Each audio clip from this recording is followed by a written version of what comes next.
was incredibly effective on the Lee Sin. It's his most played champion by far in North American solo queue, really using it to get that early game pressure going. Interesting is that he has Olaf as his second most played in solo queue, has never played a competitive game on Olaf, but have a feeling we'll see it somewhere in this series. It might be likely right now. 2 bans through on each side. Nidalee banned away red side. No big surprise here, but that does free up a couple bans for Edward Gaming. They're actually going to ban the Olaf themselves, so 3 junglers off the table. But a lot of the things that were available still up. The ROX side that ROX Tigers had banned before, the Poppy that ROX Tigers had banned before, as well as the Jhin that was afraid before, and it's going to all be left up. So Rek'Sai banned away. First pick, Kennen, comes through for Koro. Yeah, interesting set of events right here, because I think Clearlove would love to get in some type of Rek'Sai matchup, and ROX is just not going to let that happen because they're not that fearful of many EDG players, and they can almost just use the Rek'Sai ban on them. The Kennen ban also puts Koro in a very dangerous situation. You talk about that jungle proximity, Papa Smithy, the 20% to 3% amounts to 2 minutes and 20 seconds that Peanut spent top lane versus 26 seconds that Clearlove spent top lane. So if that's going to happen again, it's going to be hard for Koro's Kennen to have any impact in this matchup. We saw the Fiora hover. Smebo, very well-known Fiora player back at Worlds. Last year, hasn't played it as much, especially in summer season, but man can dream. I'd love to see some top lane carrying from Smeb. Jace was a nice start. Let's see if he has another gear to the top lane carry. And I'm also waiting for the moment when someone will prioritize the support Zyra more than the Korean teams, because obviously there is a pluritude of reasons that the Korean teams can win, from coordination to teamwork, but the support Zyra has been so good because it's helping you push the laning phase, it's helping you with objective control, and it's helping your late game as well as having a strong laning phase because of how you can scale with Leanders on Zyra. So once again, ROX Tigers get Zyra, and you can see how important they think it is. I think the interesting thing about the Zyra pick is that you can see the Karma as kind of a lane nullifier, maybe has even more lane pressure early, but late game, you compare what Zyra brings in a team fight with an amazing disengage to Karma's speed up and then damage that gets soaked by tanks. It feels like Zyra really outscales and goes 50-50 in lane, which makes the Zyra very priority. Yeah, definitely a strong laner on the general spectrum right here. Maybe a Nami or Karma can handle up against it, but also considering that, imagine if EDG got the champion with how little. Those are not locked in. Those are not locked in. It still hovers actually on both these sides. You've got to correct us here for a second, but that's not guaranteed Twitch and Reliant Soul unless my champ select is desynced. I don't think so. Okay. You can see the timer still ticking down for ROX Tigers. There we go. That's actually lined up now more properly. But talking about a Zyra point, and again, ROX Tigers prioritizing it very heavily. Whoa. With the bot lane being the one that works well for Edward Gaming, I'd actually like to see a carry support, right? Get more damage out there alongside Def, because someone else needs to do some of the heavy lifting. And finally, we do see Reliant Soul and actually Maokai the pickup here for Smeb. Yeah, the Maokai lines up fairly well with wanting Peanut to carry the lane, because if you're going to be running a tank top lane, it's a setup champion for Peanut's ganks if they're expecting to be able to get 2v1s in the top side. And there's really succinct itemization you can go into to deal with double AP as a Maokai. Loves to build Spirit Visage. Any more magic resist, then you put down that ultimate, and suddenly you're negating a lot of the AoE damage that Ryze and Kennen are putting out. Smeb hasn't played Maokai, hasn't been a common pick in Korea for a very long time, but you have to say, they're holding AD carry for last pick, and they're setting up for high damage, so that's why I don't mind looking for more engage, because Twitch, a famous Prey Twitch he's been playing since Season 1, is certainly an option as a last pick. Definitely a thought right here. We've got to see what else comes through for Edward Gaming first, though. When you've got a champion like Hecarim, it's a little bit harder to play Twitch without dying here on this one. Of course, his team still has plenty of healing tools, but Hecarim going to come back in here for Clearlove with that same Karma support. Yeah, Clearlove had some questionable games on Hecarim during the playoffs in the LPL, but with so many junglers off the board right now, they want to bring at least a little bit of tankiness in that jungle position, because the other option would really be something like Graves, and they don't feel confident in that matchup apparently. I mean, interestingly, his Hecarim was his best performing champion. He had unique champions all the way through groups. I actually think his Hecarim was on the better end. He did struggle on some of the more meta picks, so it is a jungler that has ramp up time, wants to build damage from the jungle where possible. It's going to be a support Karma, so the shields won't necessarily baby him through fights if he goes for Trinity Force first, but onto the ROX Tigers. Is it going to be the Ezreal who can do the damage? Caitlyn is another option that does do good damage as well. I think they would have considered the Twitch, but with the Hecarim, it's very difficult. Yeah, I think there are many reasons you haven't seen Twitch so far in this tournament as far as the laning phase is concerned, so the Caitlyn makes the most sense. It's actually incredibly similar to the team composition the ROX Tigers played in Game 1. The Jace was banned away from them, but aside from that, they picked the same champions. The difference with this is you're replacing a high damage poke champion with a really tanky engaged champion, which means ROX actually wants to play more aggressively in team fights and expect more teleport flanks. You could also say they're losing the potential for a champion to take over the lane. It's very difficult for Maokai to get far enough ahead where he has any semblance of kill pressure on Kennen, so it might be one less pressure point for Peanut to be super aggressive around, because maybe equalizing top, but taking over top, very difficult for Maokai to do. I totally agree. I think it's very interesting that the brightest point for ROX Tigers was smashing the top lane open. And okay, they still got the Lee Sin for early gank pressure, but you're right, you don't expect Maokai to completely smash the lane open, take a 10-minute turret, and continue to be a major split push threat. So ROX Tigers kind of need a different wedge to break into this game now. Still be able to handle the rest of everything Edward Gaming can throw at them. Yeah, we've seen a very small amount of Maokai so far in this tournament. And oftentimes it is because he can get pushed in a laning phase, but in a sense, this is just confidence with Smeb and Peanut in themselves that they're not worried about Koros Kennen and can then bring that monstrous tank against a double AP team in team fights. All right, well, we'll see how this game unfolds. We are getting ready for Game 2, and you at home, make sure to share your memories from 2016 Worlds using the hashtag #WorldsBigPlays. Tweet to us at LOL Esports. We're on the lookout for the best fan tweets always, and let's see what the biggest plays were from the quarterfinals as we get ourselves ready for the second game. ROX Tigers of South Korea up 1-0 against the Chinese LPL's Edward Gaming. A best-of-5 about to unfold, and here we go with Game 2. Dream Series kind of started the way we expected. ROX Tigers did actually parlay their strong 2 games at the end of groups to a strong first game of this best-of-5, but EDG have always excelled in a best-of-5 scenario. The best-of-5 got them to MSI to famously beat SKT, was a nail-biter against LGD, went 5 games. The best EDG series go the full mile, and if they can bring it back here, we have a really intriguing series on our hands. Yeah, and it's going to be so difficult for them to bring it back. You need a lot of mental fortitude to recover from the types of mistakes they're making in that game. So easily you can turn on each other if you see a player making a lot of mistakes in team fights, especially if he is one of your leaders like Clearlove. So the teams need to double down on their efforts, supporting behind Clearlove, and have faith that they can make the plays happen, because you have to be an initiator sometimes against the ROX Tigers if you want to punish their aggression. They've definitely got initiation tools here on Edward Gaming, though. Kennen with a Karma to speed it up. A Realm Warp again for the Kennen and the Hecarim to get in the back line. Deft can help as well on Jhin. Everyone is empowered to start fights here on EDG. And I actually really like this from EDG, because when you look at some of the overall trends from the summer split, where they were undefeated in the LPL, you often saw a lot of the initiation coming from other roles that weren't the jungler, so that Clearlove could follow up on fights that had already been started by Defs, Sivir, or Ashe, or even by something like a Maokai in top lane or a Lissandra in mid lane. So here, because they have the Kennen, the Jhin, the Ryze that can all start fights, Clearlove can follow up better in a lot of these fights. Smeb's going to actually have an experience advantage when he gets to lane. The 3 saplings at the Raptors took out the little Raptors, so might actually surprise Kennen with a nice level 2 trade. Any player worth their salt should be pressing tab and seeing that he walks in a lane with 3 minion kills, but if he misses that, Smeb will level up on the end of the first wave instead. Kuro doing something very similar, of course, taking away the Raptors on the other side of the map, and 2 level 2 solo laners for ROX Tigers. And this happened last game as well. Note that Scout had to spend time to clear the minions that had crashed in his turret, therefore could not defend that Raptor take by the ROX Tigers. So they take the Raptors very quickly in this early game. And Kuro actually doesn't care that much about the harass, because Aurelion Sol with the Corruption Potion can heal up and then also return to lane very quickly. Ooh, and unfortunate for Scout right there. The Q actually didn't bounce off the melee minion onto the range once. He would have gotten 100 damage on a Kuro right there if they were just in bounce range. He had set the spell flux up, didn't quite get it. And we'll see how the rest of this plays out. Mako steals a minion away. Doesn't really mean too much, but Deft only on 9. Unlucky. Otherwise, bot lane's pretty much equal. We're going to see Koro 1 facing off against Smeb, who again had that early Raptor take, inflating his stats, but even still, Smeb's winning the lane. He can discount that. They're looking for a play in the bot lane. Now they're hoping that ROX use either a Grasping Roots or something aggressive in lane before he would even try that gank.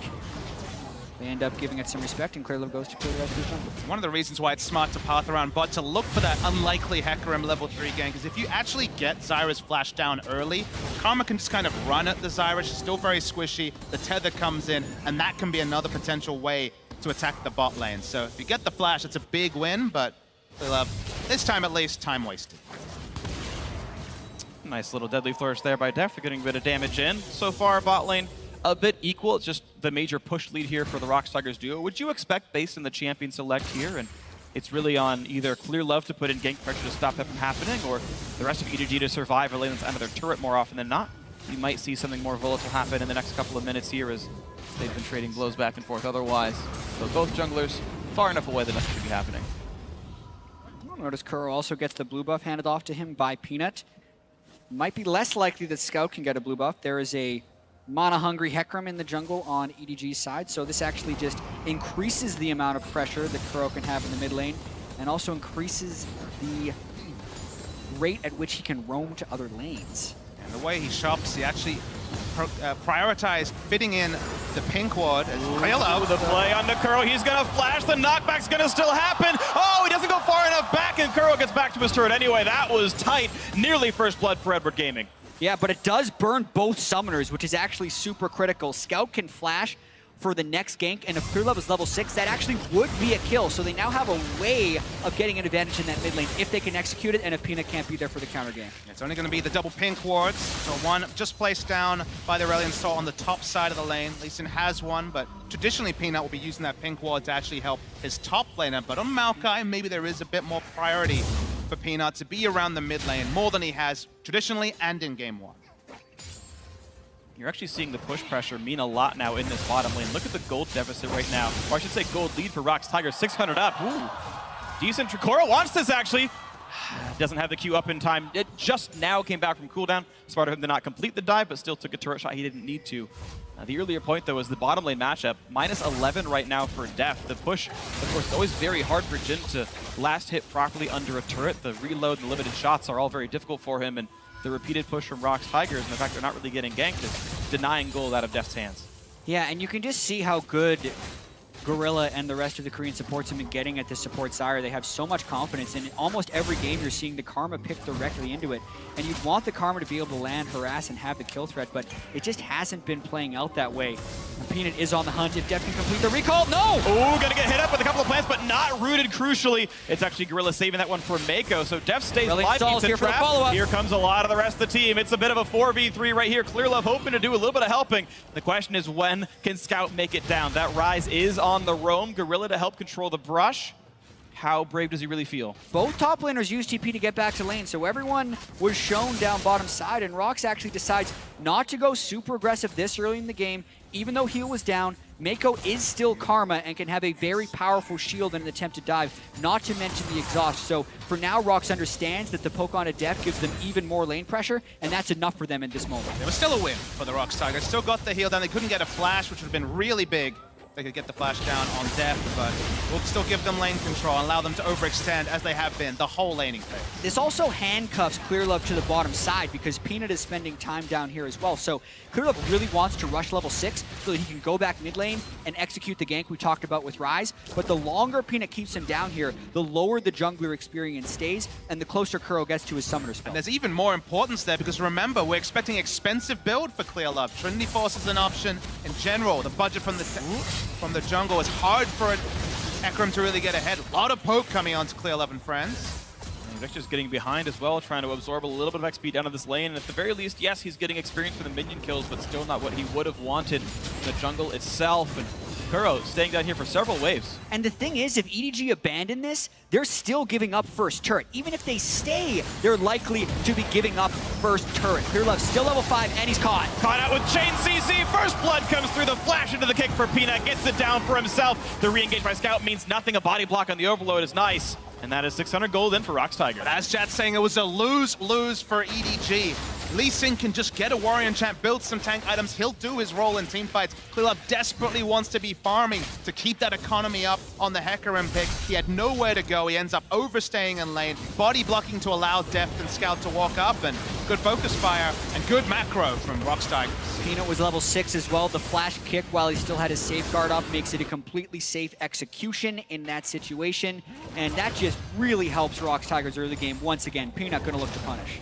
It's actually really important judging the fact that Peanut has been able to last hit with his ultimate twice now, because I have seen Lee Sins who misjudge their damage and kick someone to safety and go, oh, what a bonehead move, we could have had him. Peanut comfortable enough in the champion to be okay with this one. The trade of ultimates in the top lane meaning very little with how durable they are compared to their damage outputs, but Peanut definitely has been on point in this series. I think it's a mindset thing as well, Freak. A lot of junglers don't want to take the kills, but Peanut, even on a champion like Lee Sin, this team trusts him with gold, even if the champion doesn't necessarily play to it like Elise. Taking a casual 2/3 of his life in one trade. But he got 10 gold back from killing plants, so you tell me if it's worth it. It wasn't, but I just wanted to bring that one up real quick. Yeah, and it makes it a tough lane too because they're already pushed in and they're up against an Aurelion Sol plus a Maokai who's going to have his teleport up shortly, so they can't really push up in that lane. Wow, look at that, the preemptive flash from Koro. He was so afraid of the listening advance coming through, but now Kill that plant. sniping towards the minions, and Def just gonna wave clear with his ultimate. Not getting a lot out of that one, to be honest. Just trying to get rid of the minions and push on forward. Clearlove is level 6 now. Peanut, though, fighting Scout to fight for the blue buff, but be careful, there's Hecarim around. The knockout's gonna come through regardless, and now it's Mako dodging away from all the Great CC, running out of help, but actually get away with it. Beautifully played by Mako to survive. And that's just it. It was beautifully played, but they burned 3 summoner spells just to survive, and they're not getting advantages anywhere else on the map. So this is actually looking quite grim early on for EDG because ROX Tigers have actually taken their game 1 early game and pushed it to the next level. And it's a return to form for Peanut. Suddenly he's that battle ward again, fighting at the top, making people accountable. That means that there was no pressure of a counter gank in bot. They'll take the first turret blood, the first brick, if you will, in the bot lane. Another casual 2,500 gold lead at 10 minutes for ROX Tigers. Absolutely a smashing of a game right now, ROX Tigers. The question I had was, ooh, you didn't pick a smashing top lane matchup. You're not going to win the lane for free. Are you going to win the other lanes? Turns out they're going to obliterate the other lanes. The first pick red side, Zyra, you can have the Jhin, don't worry, we'll push you in a turret and make your life even harder than it was in the previous game. And ROX Tigers have an answer for everything Edward Gaming is doing. And I think that's why a lot of the Chinese analysts really object to the Hecarim pick from Clips. Not necessarily the mechanics or the decision-making, which at times have let him down. It's just this guy is known for being kind of a second support for bot lane, helping the bot lane get ahead. And Hecarim's kit and item build just doesn't lend itself to that. There's a Sheen in the inventory. It probably will be a Trinity Force. He doesn't want to be wasting lane trying to salvage 2v2s in the bot lane. It's so difficult right now for EDG because they want Clearlove to become a damage threat, but if he continues on this itemization path, he will be something that ROX can slice through like paper in these team fights, because even though, yes, they have a Maokai instead of a Jace, with Prey and Gorilla being damage threats, they have easily enough damage in these team fights, not to mention the map pressure they gain from having that bottom turret. And a lot of the Karma nerfs will actually hit support Karma the hardest, where the shield value nerfs, you only level shield second, you get to that level 11, 12, 13 a lot later, and the amount of shielding to just try and baby Clearlove through a fight with an extra 200, 300 effective health isn't there now that a lot of the shielding is backloaded to the higher levels. The whimper of a... Oh, this is rough stuff right now for Koro. You've got the rest of the team coming in for him, and it's a 3v1. Nowhere to go. Goodbye to Kennen, but now the re-engage on the bot side. Prey gets one on a Mako. A trade kill for Clearlove. Something finally on the board for Edward Gaming. Not a complete shutout, and Scout wants in as well. Lands the Rune Prison. Spiraling in past the minions, and they're going to block the rest of the skill shot, so nothing else for Scout to do on this one. And at least forcing Summoner Heal out of Prey, but that is still a 2-for-1 long-term for ROX Tigers. Exactly. The cross-map play comes in. Multiple fights happen at the same time. And in the top side, you got to see the inbuilt synergy of the Maokai and the Lee Sin. We're going to take a look at the bottom side, though, where EDG recognizes there's everyone top lane. Try and make a play on the bottom side, and it's actually a bit of a disaster that Mako gets caught in the traps while Prey can hit him over the wall, and that ROX actually gets a kill out of this, considering they invested 4 people against 2 on the bottom side. 4v2 and a 1-for-1 is just obscenely bad for EDG. It continues that snowball, even though Clearlove was the one to pick up the kill credit. ROX using their resources better and a lead to show. So more resources, smarter with them. ROX Tigers, big lead. And we expect them to continue to play very well. ROX Tigers, at about 20 minutes in the previous game, had just absolutely broken the game apart. They're doing so a little bit early. The flash engage on Nakoro. More CC to follow. Not even a chance from the runaway with his life. It's going to be the last hit on to Peanut. Why not secure another one? 2-0-1 here for the jungler. ROX Tigers getting farther and farther and farther ahead. It's just schoolyard bully stuff onto Koro, the new guy in the lineup. Keep going around his lane, even though the matchup isn't the Jace where you expect the ganks to come. They just parlay the Maokai CS lead. 24 CS lead on Maokai in a range versus melee matchup is so big for Smeb. But the thing is, he's going to get that CS advantage if he can stack magic resist and has the gank threat in that lane. So what EDG need to be doing, and this is kind of what Spawn mentioned on the analyst desk, is if EDG wants to strategize around this game, they almost need to accept that Koro was going to lose lane, as long as ROX has to invest in it. And they have invested in it. Kuro has been roaming multiple times on Aurelion Sol, and Peanut has been going up there continually. So if EDG is not actually making the plays on the other side of the map, they have no chance. Exactly, as you're saying, Jet, you look at the rest of the map, you're like, what did they get for so many people being invested tough? And the pink wards are sticking for ROX, the first Drake, very likely to go to ROX, there it is confirmed. EDG are losing and not trading for anything. He's just been really unable to. Scout has kind of picked himself into the same matchup he did in the previous game, picked the blind, pick Rise into the assumed Aurelion Sol, gets pushed in, gets roamed on, and so far Scout's been unable to really capitalize on the farm he's been getting. It's just been leave the mid lane, go elsewhere, and get kills over and over for ROX Tigers. Exactly, and let's talk about some more things that ROX Tigers are doing well, considering they had a poor group stage where they missed on a lot of different areas. In group stage, their vision control in the mid lane was abysmal. And you look at it in this game, they have multiple pink wards in the river, and Kuro has total command of that mid lane. So not only are ROX Tigers playing around the sides of the map, they're also playing through the heart of it, which amounts in total map control and a crushing in the early game, 4,000 gold at 15 minutes. Games like this just don't happen for ROX, where they have a wave clear advantage and a roam advantage from mid, but that's the unique thing that Aurelion Sol can provide, and I think it's quickly becoming a must-ban champion against ROX. And that's the thing. Aurelion Sol has been a must-ban champion against teams that struggle with mid-lane pressure because he gives you all the options. He does shove against every champion, and he can roam, which makes it very surprising that this wasn't a super high priority pick for Kuro earlier, and it also makes it even more surprising that it wasn't then thrown on the ban phase for EDG or an early pick because it enables so much for this team. Aurelion Sol's definitely had ebbs and flows. Only person in Korea who was playing it with any regularity was Fly. Same thing with Huhi in America. In the boot camps, everyone was saying Aurelion Sol must play, must have in the champion pool. A lot of people put a lot of time into it, and it's paying off finally for Kuro. He looks very practiced on Aurelion Sol.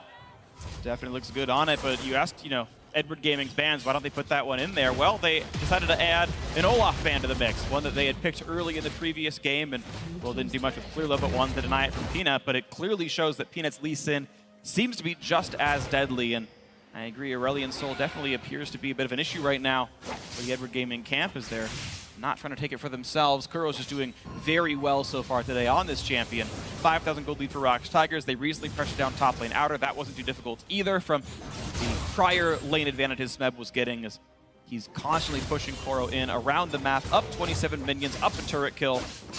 So far, so wonderful for ROX Tigers.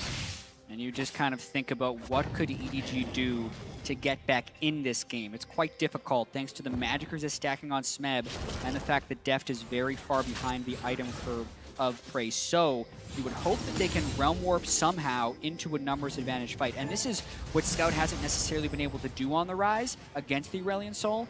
This is the 4th or 5th time we've seen Rise picked against it, because theoretically, you can match the Aurelion Sol roams with Realm Warps and counter game, but they haven't done that a single time. And for a lot of those engages, you need aggressive vision. Their vision line is so shallow, very, very defensive vision for EDG, so you just can't hope to just launch people blindly. They tried that in the top lane in game 1 and found a Zyra who killed them, so they just really don't have the latitude to make the sort of aggressive moves, and in the end, they just have Caitlyn's walking up to their turrets and they're super defensive and lose and bleed objectives slowly. Now, the bleeding might continue. No tourniquet in sight for Edward Gaming as they continue this 5,000 gold deficit. ROX Tigers just continuing to push farther and farther ahead. Prey rotated towards the mid lane. He's going to be the big battering ram down for the mid lane outer turret as they hope to knock down the 3 of them in the first 18 minutes in. Gorilla around to help. You've got the Aurelion Sol making sure everyone is zoned away. And that's going to be the 3rd consecutive turret kill now for ROX Tigers. 6,000 gold ahead. Looking for a bit more now as the re-engage might come through, but Kuro not even wincing as he takes those 4 shots. Did he even take damage? I'm not sure. ROX Tigers in complete control. Definitely not much. You can see Deft is behind in items. He's only level 9. That's the rank 1 curtain call. Kuro with the GLP already has some health built up, so relatively tanky. And now they look to roam bottom. There you go, bot lane tier 2. Smeb is there. If they need to dive the turret, he can engage, no problem. Tanking enough on the Maokai. And look at that, from full health, you get a couple of guys to walk down here. Prey just here for show, shoots it once, shoots it twice, turret goes down, gets credit for the kill. Typical AD carry mentality, didn't do any of the hard work, but gets the scoreboard point anyway. And the Hecarim pick just really hurts Deft the most. You can count on Clearlove to get Deft through laning phases after dying early, after losing the turret early. Casual 50 CS loss below his opponent number in Prey, and that's why that damage is barely tickling even the Aurelion Soul, let alone someone like Smeb. And it really has just been consistent and persistent map pressure from the ROX Tigers. Look at the wards they're able to get everywhere they go. They had the early Tracker's Knife, they've upgraded to the maximum Sights on Gorilla, and they always have the aggressive wards that let them make plays like this. The kick is in, the chase through as well. Mako's gonna survive, gotta land the root into Peanut, but there's just not enough damage to deal. Clearlove really wants in though. Can he get the attacks? He's gonna go for the ulti. Nice dodge from Peanut. Still alive somehow, but Scout's there with a vengeance. Now on to Kuro they go. The root's gonna land. A couple more shots should do it, but he's tanky enough. He lands the stun. He might kill off Clearlove, but no, now he's in the danger zone. This could be enough, and no, it's still gonna be the one picked up. Nicely played by Kuro to get away. The Viking on the bottom side. Gorilla getting a ton of damage across on this one. Kuro gonna lose his life as well, and that is the ace for one. Beautifully played by ROX Tigers. Woo, and that is how ROX Tigers love to fight. The other team desperately trying to chase after them while they just walk further and farther into enemy territory. And all ROX has to do is walk down the rest of the map, have Smeb collapse over the wall, Gorilla with a beautiful flash to finish off the combo. ROX Tigers extend their already massive lead. They just don't have the items to make those sort of plays. You're hearing the cheers in the crowd. ROX Tigers are playing with their tails up, with the flair they're known for. They all started with this pick on Mako. Action was pretty slow at the start, but EDG thought they finally had a chance to go in. And they did, because you look at where Zyra is at the start of this play, and also where Smeb's Maokai is, but Peanut just walks to the right while Clearlove also to the left, completely misses that, and they think, okay, we got Peanut, and we have everyone here. It's time to fight. Kuro lands an ultimate on almost everyone, and then Smeb is finally here. And Zyra ends up being the MVP of this fight, and for now, just slowly walking, and then you see everyone grouping up, and Gorilla licks his lips. Second time, he's got the wombo engage. It was a disengage one in the first game. It's an engage Zyra this time. That's how you know you're doing well, when your Zyra's confident to flash engage on the enemy. Triple grasping roots, and supports often get cut off of the damage champs in the last team fight, but I assure you he was going to be really high on that one.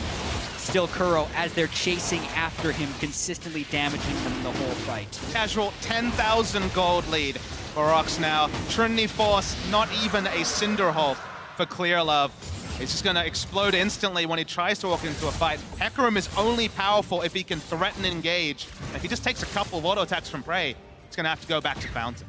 And it's so interesting, because I feel like this happened yesterday as well in Royal versus SKT, where you had the Korean squad coming out ahead very, very well, and this is, of course, all credit to ROX Tigers being up 10,000 gold. Then you have these fights where it's like, ooh, Royal could have made it in, or EDG in this case could have made it into that fight, but the items are so disparate with the 7,000 gold difference, 8,000 gold difference, that those kills don't come through. And when Kuro lives with 200 HP with a Hecarim chasing him, if that game were tied, that kill comes through 100% of the time, and the gold lead just kind of ballooning on itself. That ace happened because of the prior lead, and ROX Tigers saying, yes, we would be happy to fight you with the items we have, and they get farther and farther ahead.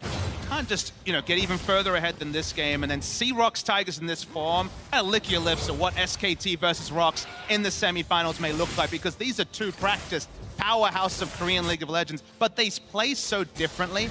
And when ROX has their fire up, they look like the one team that can actually unsettle that consistent, balanced approach from SKT and really take things forward. First things first here, of course, but ROX Tigers finally bringing that LCK form into the next level. I agree, and you consistently see this Caitlyn Aurelion Sol combination, which I feel like has to be disrupted for anyone that wants to beat this team, because we've seen other teams do this in this tournament like COG. All they have to do is walk towards the turret with the Aurelion Sol, and if you want to harass the Caitlyn off of auto attacks, you walk into the danger zone of the Aurelion Sol orb. So it's incredibly difficult to stop. They move up, get to map control, now field Baron with the Zyra, who's tanking a lot of the damage from Baron for them. The crazy thing in all of this is that I think the Aurelion Sol is the one champion that has thrown EDG's pick and ban off. They thought they could keep Kuro in lane wave clearing. It didn't work, but Baron time, The Baron's already been picked up, but maybe this is the fight that Edward Gaming needs. Exhaust on right in time, and it's already 1 kill picked up. Make that 2. Baron's gone, 1 trade kill, but it's a 4 versus 3, and it might just get worse. The snipe gonna come through, gonna tag Mako in the back, below 1,000 HP. Smeb is taking the long way around to cut off the retreat. And there's nowhere to go. Depth gets shut down once again. Peanut gets that kill. Now Mako also rooted up against the wall. A double kill for the ROX Tigers jungler. It's 4 for 1. Not even a problem right now. ROX Tigers with Baron looking to push through. It's 23 minutes into the game and 14,000 gold ahead. Game in the books. Not going to break the record books for this tournament at least, but this game might end on this push. This is an incredible display by the ROX Tigers, and EDG have to be very disappointed as well based on their pre-tournament expectations and being an undefeated team in the LPL to then be down 15,000 gold 24 minutes in against the ROX Tigers. EDG is getting destroyed. Absolutely blasted is one way to put it, because this is a crushing tale right now for ROX Tigers. 24 minutes in, top inhibitor already gone, quick reset, still 2 minutes after the Baron buff. We'll see how much more they can take on the next time. The Baron's just so fast. They have so many items that no way for EDG to be in there. And Clearlove walks up. Remember, it's Trinity Force and a bit of a Cinderhawk, I believe, still at this point. Exhaust is on point. Sure, Gorilla gives up his life, but because Smeb is smart enough to take the longest route possible to the inner turret, there's just nowhere for EDG to run. Exactly. Def realizes he's going to be cut off, was hoping to sneak some damage in, but Curl gets the stun from Aurelion Sol. And then Mako was cut completely off by Smeb, so 4 kills. Clearlove was the only one who managed to escape. Just explain to me who is going to kill a Spirit-Visaged Iceborne Gauntlet Guardian Angel Maokai in this game. And the answer is no one, even if it goes pretty damn late. Whoever is commanding the Nexus is. Okay, if he decides that's true. the Nexus time, because GA will not proc on the Nexus. But aside from that, there's just such little damage on EDG right now. Baron minions pushing up, 1 inhibitor already down. Let's watch ROX work. One more attempt to try to keep the game alive. Edward Gaming going for the roadblock. Moro gets in without the exhaust this time around. A shutdown comes through. They got prey. The knockup already came in. 4v4. How much more can happen? Smeb is invincible, as we know. 4v3 as another kill comes through. Now Dep caught out. There's the stars. There's the kills. Clearlove gets a bit of a terrify, but has to run for dear life. Smeb gonna drop the turret dagger, put it on the Peanut. By the way, only Clearlove left alive. Now, yes, Prey was killed, but it does not matter. Another flash kick for Peanut. Secures the ace. 5-1 and 5 on the Lee Sin. And ROX Tigers gonna make it a swift 2-0. And very high kills for ROX Tigers. They averaged 18 kills per game in the group stage, but this was 18 kills in a much faster and more dominant fashion. ROX Tigers is going to go 2-0. People have their preconceived notions about what Korean League of Legends looks like. You see SKT, you see Samsung, you see the controlled play. That's not ROX Tigers. These guys build damage. These guys dive towers. Their Baron power plays are massive, and when they start going, 15 minutes on, they end the game before 30 more often than not. And they definitely didn't start the tournament this way, so we really have to credit their ability to prepare and adapt in the week between the group stage and now, because as you mentioned, Papa Smithy, they do kind of change the way you think about Korean League of Legends. They are very different than the other teams that play in that region, and we saw a display of it right here. They play so much faster, are so much more willing to take risk because they play the percentages and they're very good at it. Yeah, it just incredibly perceptive in understanding what these plays are going to be.